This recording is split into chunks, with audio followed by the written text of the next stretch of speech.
This is Pod Populi, podcasts for the people.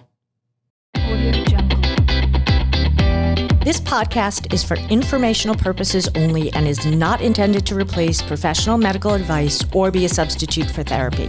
Please contact a mental health professional as needed. If you are in need of urgent or emergency health care, please contact your medical and or mental health provider, call 911, or go to your nearest emergency room.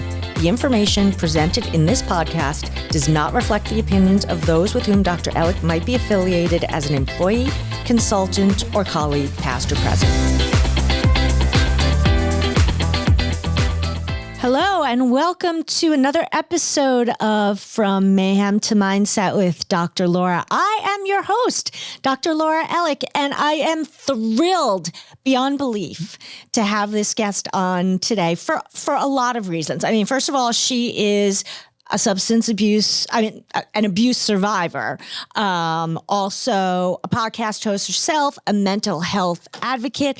And I have to tell you, just probably one of the nicest, most generous and genuine people that I've actually ever met. So I am so thrilled to welcome today, Jackie Hall.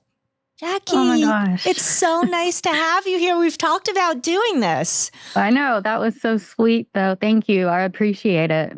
So you have done a tremendous amount of work in just the time that I've known you. How long have you actually been working on, you've talked about being an abuse survivor. You and I have talked, offline about narcissistic abuse a lot. So when did you start making the decision to take some of your story and put it out there publicly? Well, May 2023, my life blew up after the last narcissist that I was dating. Went over to his house. He was out of his mind on God only knows what. He had underage children at his house, and I was just in complete, utter shock. I mean, when I showed up over there, the entire parking lot was full of cars. And the way he had invited me over there was like, let's just hang out. I mean, don't you think you would tell someone like I'm having like a huge party at my house? So just a cozy night, you and him and the entire city showed up? Yeah. Uh-huh. Yeah. It was wild, to say the least. There were high school kids passed out everywhere from being too drunk and on whatever drugs they were on.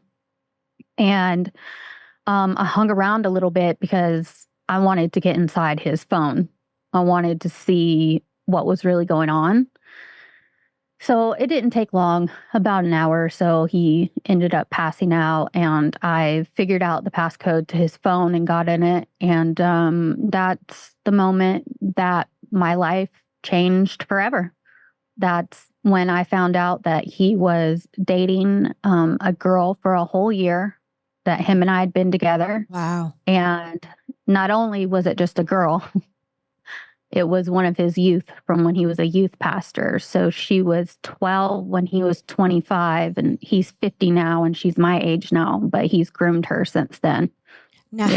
How old were you when all of this happened? I was 36. Mm-hmm. Yeah. And then you find this out about this guy. Now, was this guy at the time, were you thinking he was like the one, or did you have some sort of signs? No. Did I want him to be the one? Yes. I was just so engulfed with this guy.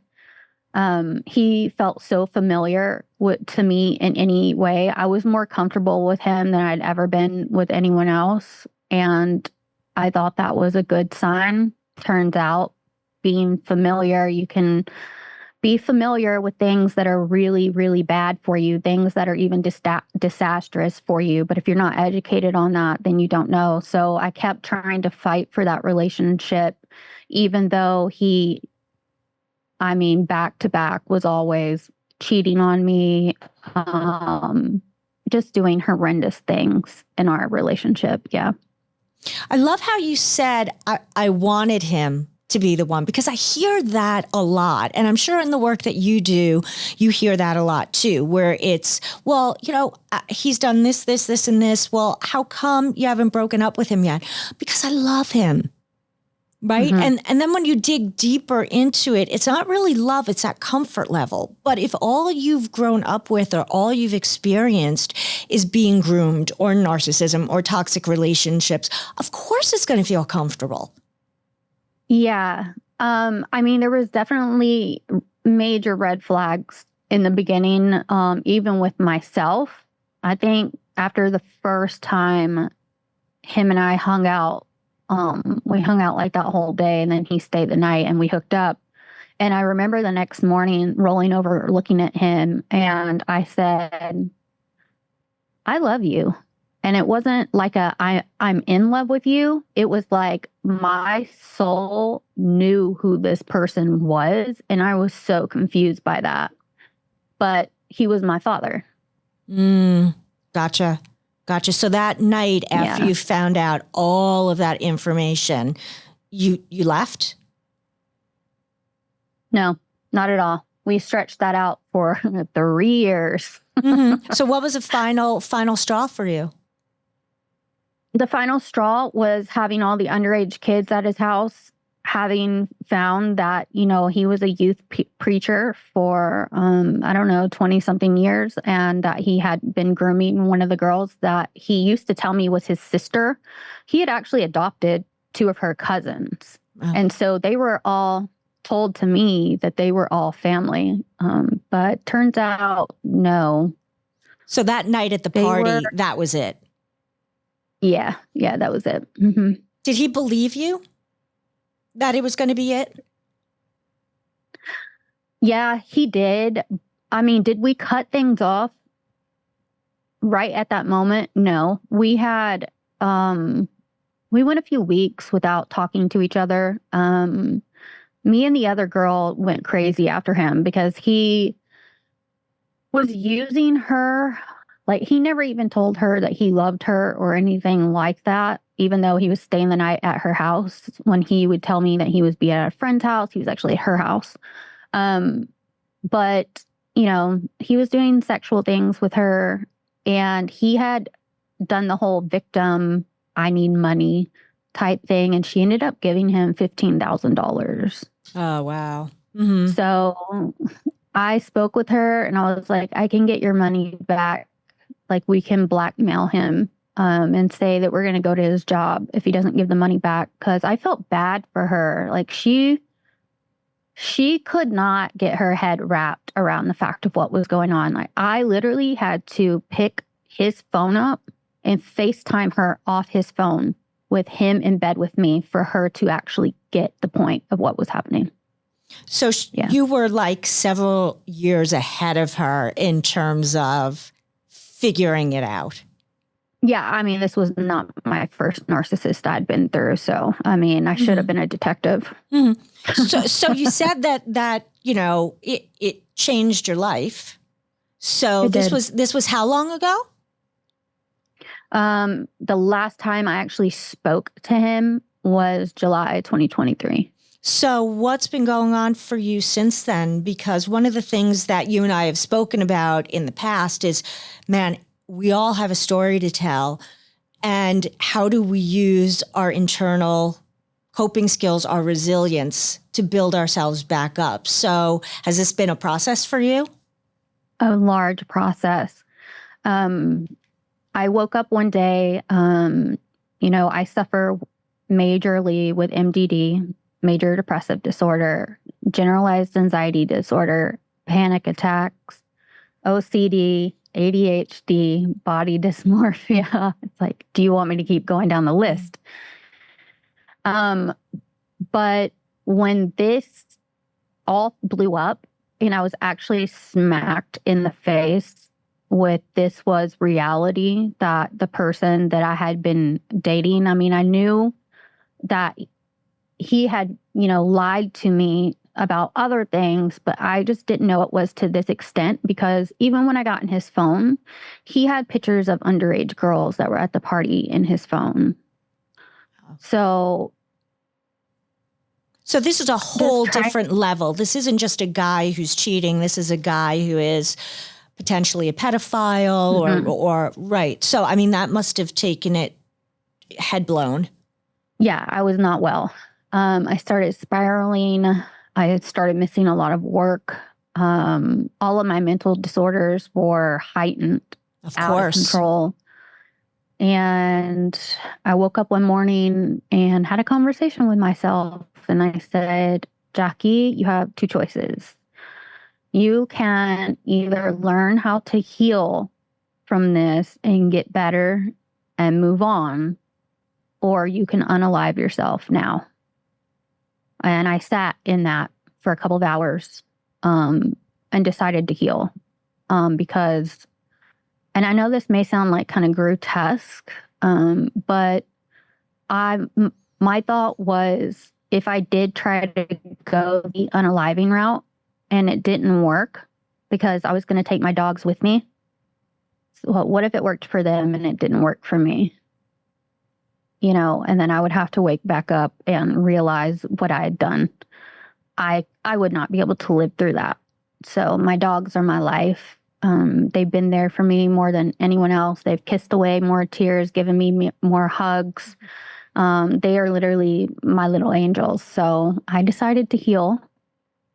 But you had no idea at that time what healing was going to be. And I have to also admire your bravery for coming out and talking about this, because I think at times in our life, most people have some really, really dark thoughts. And it's, okay, what's gonna hold us to this world? And you just identified something that kept you in this world. And I think there's no shame in talking about these things. I think people are like, oh no, don't talk about dark thoughts. Yes, we need to talk about dark thoughts. Number one, to know that everybody goes through really difficult periods. And what are the skills that you use to keep yourself in this world when the thoughts are telling you, maybe I don't want to be in this world? Mm-hmm. Yeah. And then, you know, when you actually say it out loud, sometimes it can just sound silly, you know? And then you're like, because, you know, I feel like there's something darker in your head. Like if you keep it inside, that is more convincing of doing something dark. But if you just talk to someone else about it, or if you just say it out loud, you can kind of like laugh about it sometimes, you know? I think I often tell people to talk out loud to themselves because it activates a different area of the brain. When you're just ruminating, you're just internal, right? But to say things out loud, we have to receive it and then process it. And I think sometimes it really does give some perspective. I talk out loud to myself all the time. I don't know if that's just like a habit or I'm lonely or whatever, but I find that it really makes a difference. Yeah. I talk to my dogs all the time. And there's no way I can't be in a good mood when I'm talking to my dogs. So they're my little angels. But with that being said, I prior was a model and an actress for a decade. And I'd went about 5 years not being in the industry. And during that time, I really had felt like a part of me was dying, because that was my creative outlet. And I never really searched much else, like another way around to have another creative outlet. And I woke up one day and I heard in my voice, make a podcast and track your healing journey, and get survivors and doctors on your show. And I just kind of laughed about it. I'm like, okay, like what doctors are going to want to come onto my show? First off, I've only ever been on other people's podcasts, and it was for like movie reviews or someone interviewing me for some stupid B movie I was in, you know? But I got a microphone and then I broke the microphone. And then so I call this company, right? And I'm like, hey, I'm starting my first podcast this week. Can you repair my microphone? And they're like, no, I don't know if we can, but we have one here that you can just borrow until we try working on yours.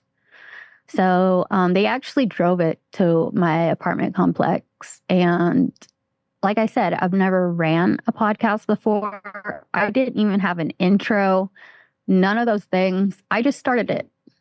And now I think season 1 had 13 episodes because 13 is like a number that shows up in my life everywhere.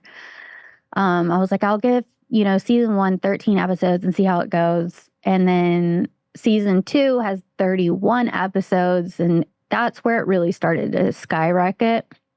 And now we're on season 3. Wow. So when you did this, you had this voice in your head saying, go and make a podcast, tell your story. Now, you're a spiritual person. Mm-hmm. So was there any point in time where you were not going to listen to that voice? No. So if you heard it, you knew, like kind of like the movie Field of Dreams, build it and they will come. Yeah, it was, I don't know how to explain it, but it was like this is you're doing this. Like, if you don't do this, you're going to miss out on a lot, So it was like not an option. Just do it.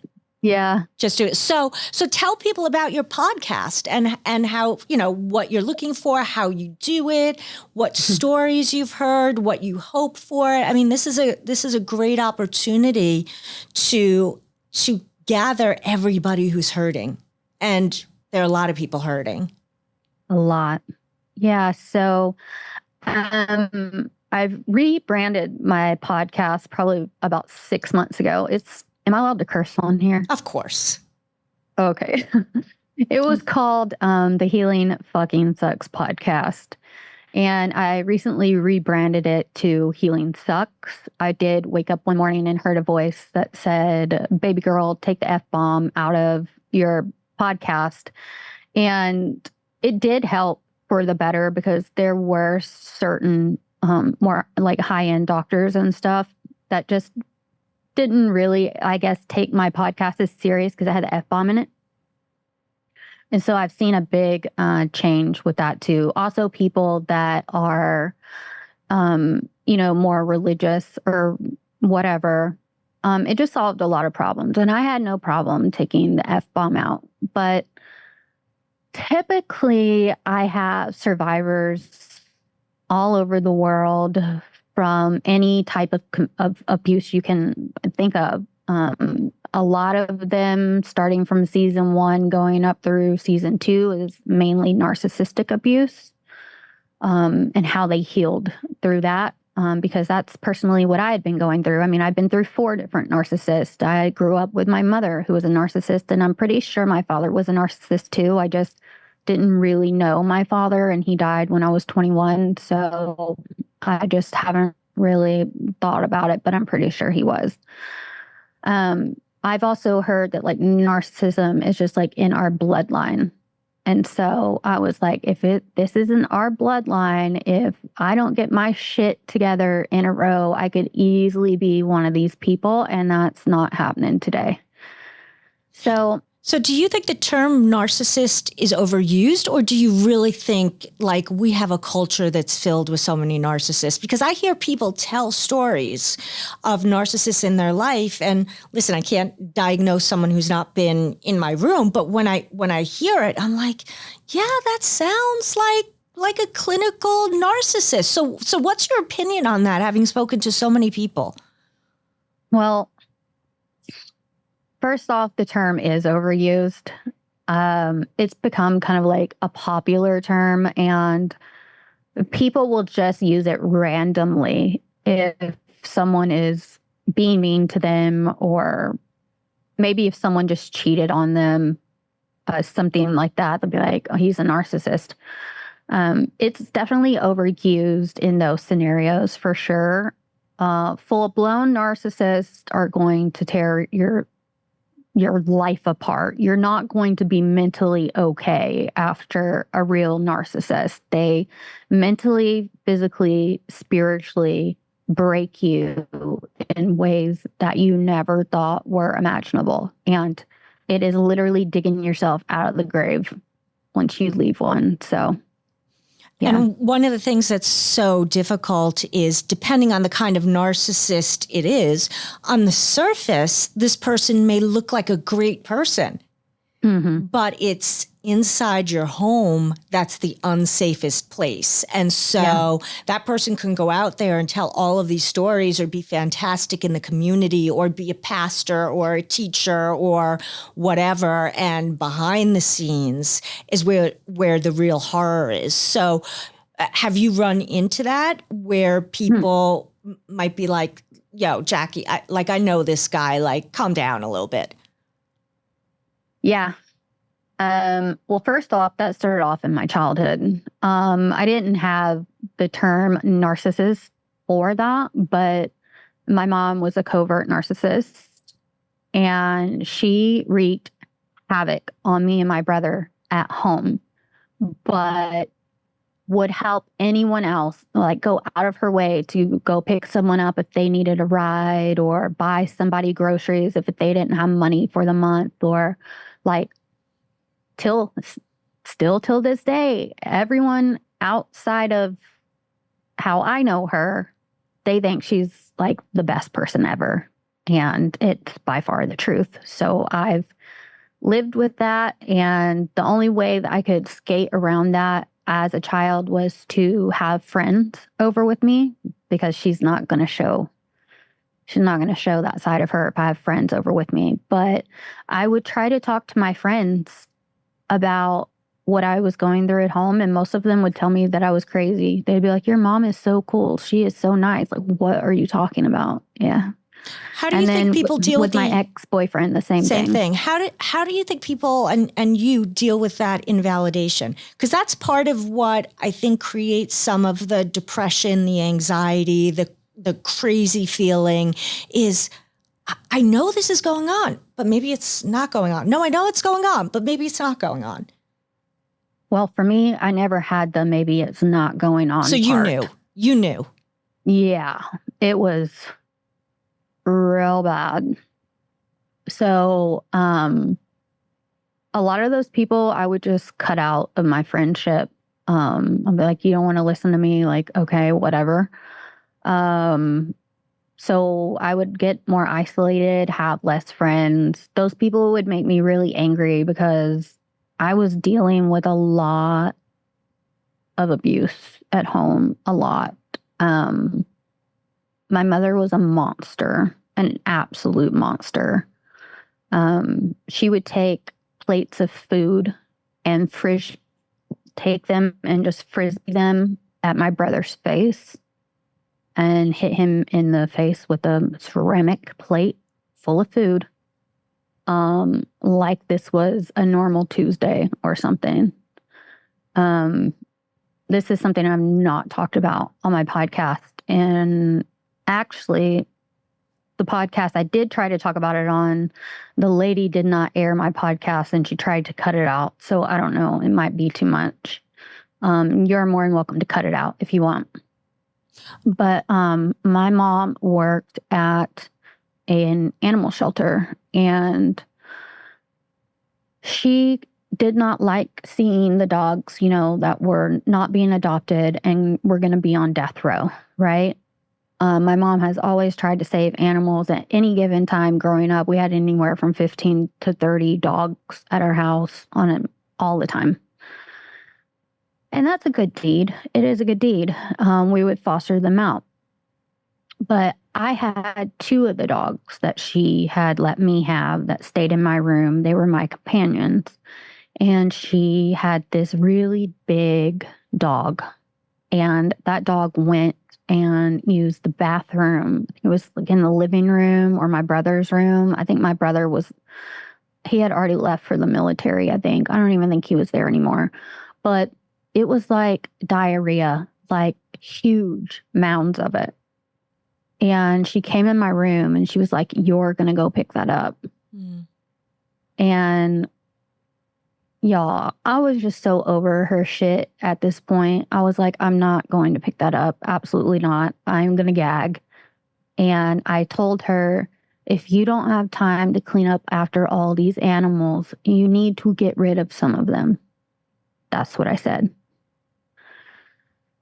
Well, let's just say she got very angry, very, very angry.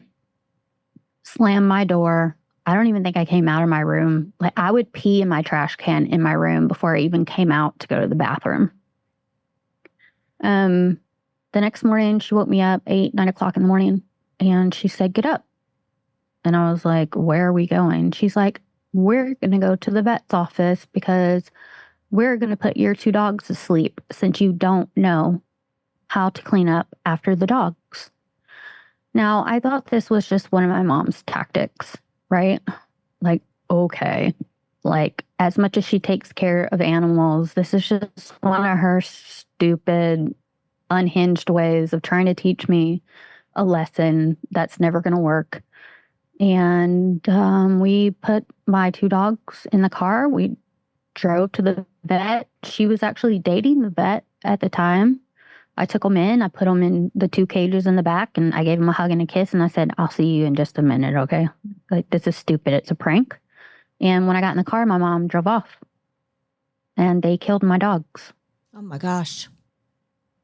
Wow. Mm-hmm. And then my mom made me drive her to a liquor store, and she was downing liquor and said it was my fault. So much there. When you tell that story, it's raw, right? Mm-hmm. How can someone identify with that? Someone hearing that story, what would you like them to know? First off, anything like that is not your fault at all.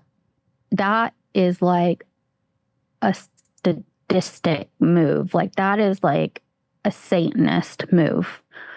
To kill your child's animals that she sleeps with every night, just because you didn't do one thing that she asked you to do, is absolutely terrible, and it shouldn't be okay in any form or fashion.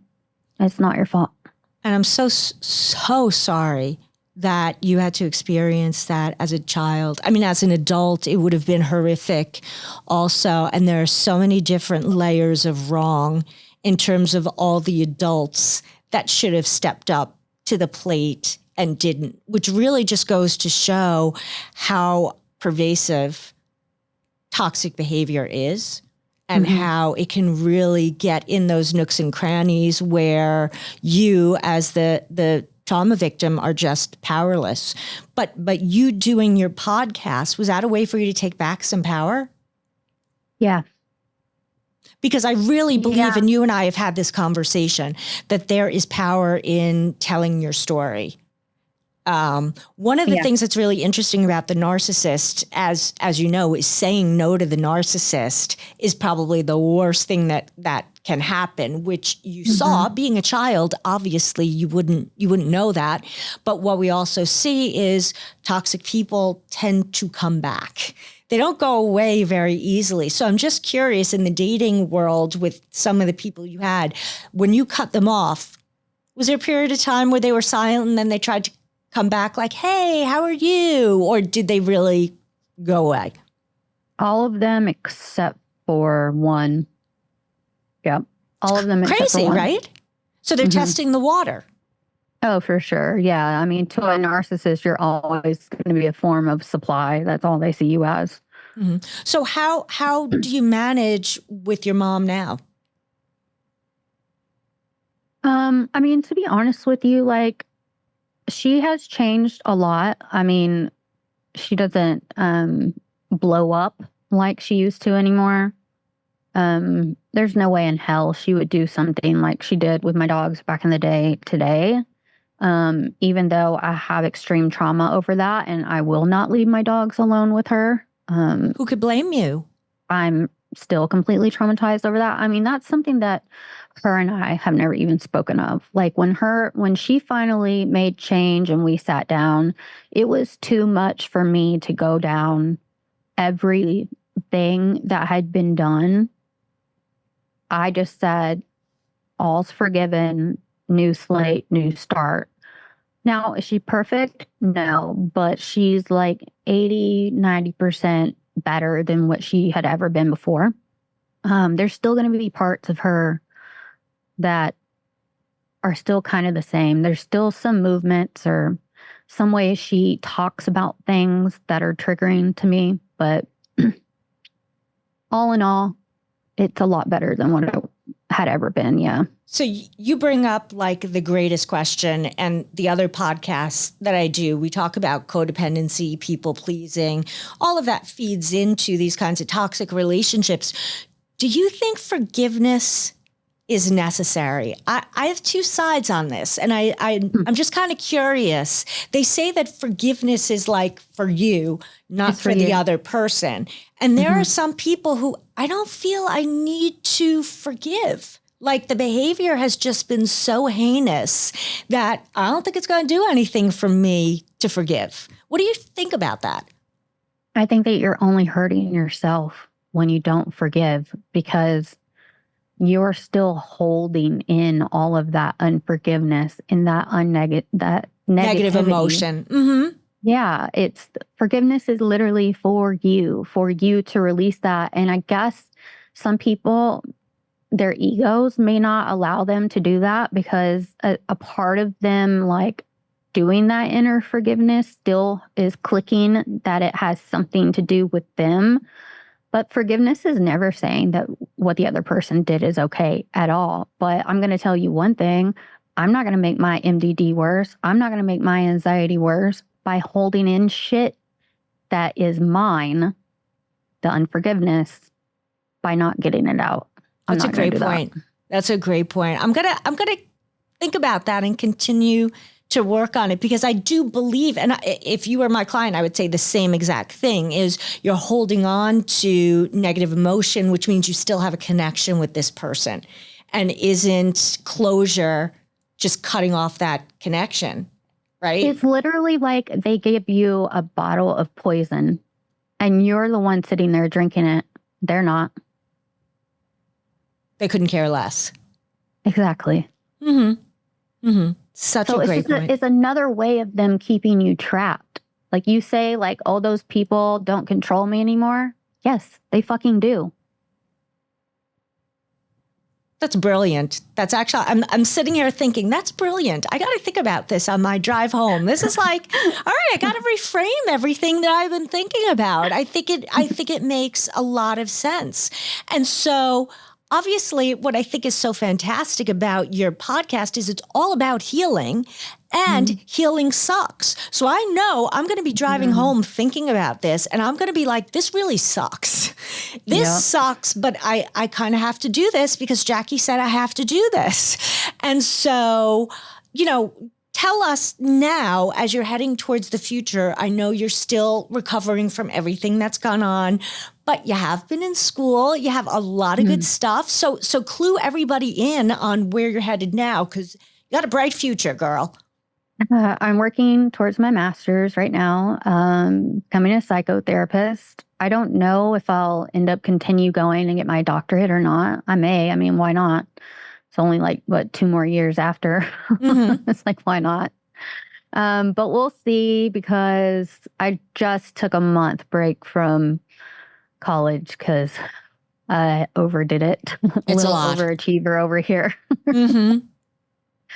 But yeah, I have some works in the work going on that I've talked to you about that I want you to be a part of, Dr. Laura. And, I'm just doing more and more. I am just like a sponge right now for learning everything about healing. I just did a solo podcast on when lies when lies feel safer than the truth. And did a whole deep dive on that, right? Because if we are born into these toxic households and nothing but negativity has been spoken over us, or even if it hasn't been spoken over us and we've just been like physically beaten, it still says the same thing. Your brain is always going to think you're not good enough. Mm-hmm.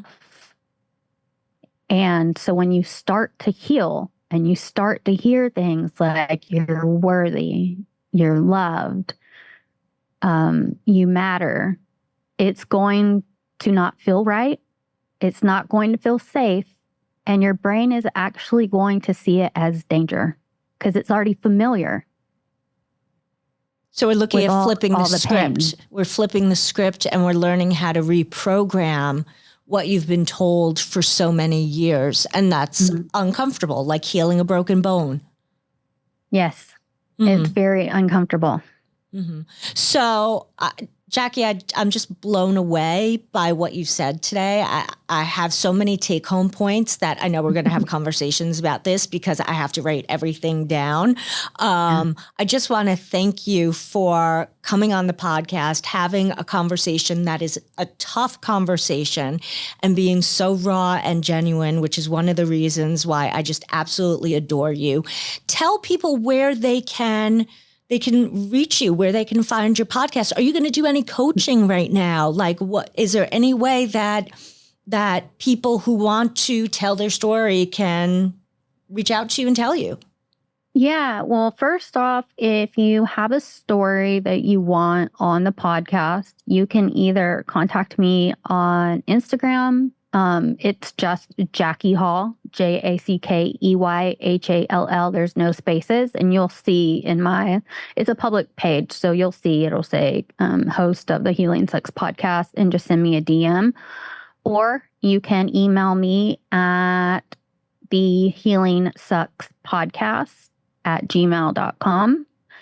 And then I am on TikTok. I almost said Twitter. I don't even use my Twitter.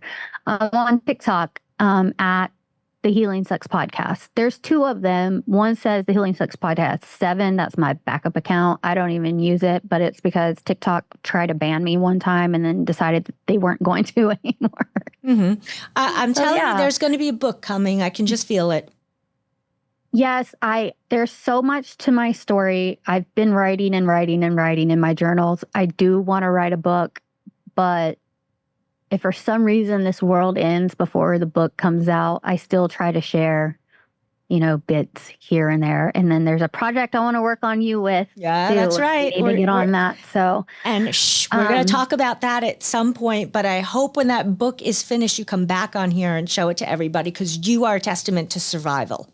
Oh, no, 100% I will. And yeah, like I said, if you have a story, if you're a survivor of any type of abuse, just hit me up. You are more than welcome to come on to the show, and I would love to have you. And we all think you're worth it, right? Nobody needs to be told that they're not worth it because you are. Thank you so much, Jackie, for being with us. I really, really appreciate it. And don't forget, guys, to tune into the next episode of From Mayhem to Mindset with Dr. Laura. Peace out. Thanks for joining us on From Mayhem to Mindset. If you found today's episode helpful, be sure to subscribe wherever you get your podcasts and leave a 5-star review. It really helps spread the message. Want to dive deeper? Check out my book, Wisdom from the Universe, available now on Amazon. And if you're looking for a speaker to inspire and transform, I'd love to connect. Visit www.lauraellick.com to learn more. Remember, you don't have to just survive, you can thrive. See you next time.